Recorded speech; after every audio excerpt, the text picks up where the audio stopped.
রাজনীতি করতে কোনো বাধা নেই, আওয়ামী লীগের দলটি নিবন্ধন বাতিল করে নিষিদ্ধ করার রিট খারিজ করেছেন হাইকোর্ট। এ বিষয়ে বিস্তারিত জানতে এখন সরাসরি যুক্ত হচ্ছে সহকর্মী জাবেদ আক্তারের সঙ্গে। জাবেদ, রিটটি তো সরাসরি খারিজ হয়ে গেছে, এখন রিটকারী যে আইনজীবী রয়েছেন তিনি কি বলছেন?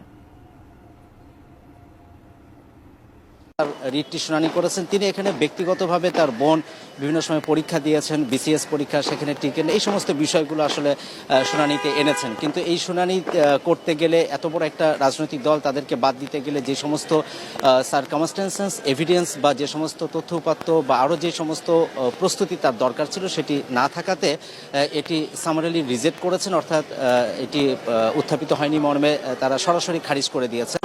তো সেই অর্থে এই রিটটি খারিজ হলো, অর্থাৎ আওয়ামী লীগের এখন যে রাজনৈতিক দল হিসেবে যে আছে সেই রাজনৈতিক দল হিসেবে তারা থাকবে এবং তাদের রাজনৈতিক যে কর্মকাণ্ড সেটিতে মানে তারা যদি পরিচালনা করতে চায় সেটাতে কোনো বাধা থাকছে না।